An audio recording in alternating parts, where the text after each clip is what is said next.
আসুক এই এলাকার ভিতর থেকে কেউ ছাত্র না, সব মানে বহিরাগত এলাকার তারা ইট পাটকেল নিক্ষেপ করতেছে।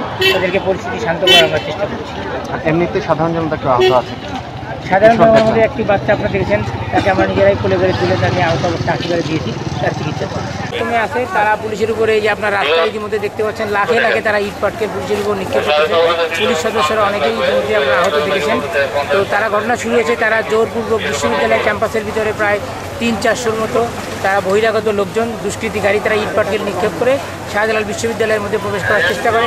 তাৎক্ষণিকভাবে তাদেরকে আমরা রাস্তা ছেড়ে দেওয়ার জন্য বললে তারা এগিয়ে আসে এবং কিছু এগিয়ে আসার পরে আবার তারা উল্টে ঘুরেই পুলিশের প্রতি ইট পাটকেল তারা উপযোগে নিক্ষেপ করা শুরু করে। তাৎক্ষণিকভাবে পরিস্থিতি নিয়ন্ত্রণ করার জন্য এবং আইনশৃঙ্খলা পরিস্থিতি ফিরিয়ে আনার জন্য আমরা তাদেরকে ছত্রভঙ্গ করার জন্য আমরা আমাদের টিয়ার সেল এবং সাউন্ড গ্রেনেড এবং গ্যাস গান এগুলো আমরা নিক্ষেপ করে তাদেরকে ছত্রভঙ্গ করার চেষ্টা করছি এবং এখনও পর্যন্ত পরিস্থিতি চলমান। আটক 8জন এক পর্যন্ত বহিরাগত আটক আছেন। পুলিশের কেউ আহত হয়েছেন? পুলিশের আমাদের 5জন আহত হয়েছে, মারাত্মক আহত হয়েছে।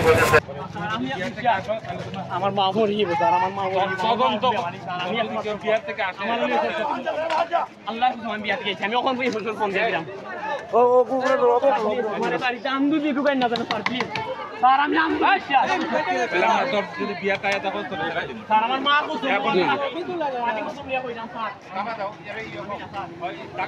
তাহলে এটা বাইরে উঠে দেব আপনি আমার মারিলেন আমার মা কইটা তো কিতে না কথা তোমার না ছেড়ে দিও আমার আমার ভিতরে আছে বাবা আমি এই আস্তে আস্তে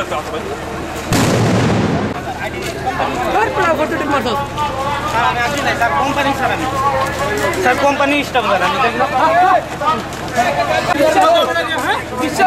বিশ্বাস তো করছেন কথা বলবি না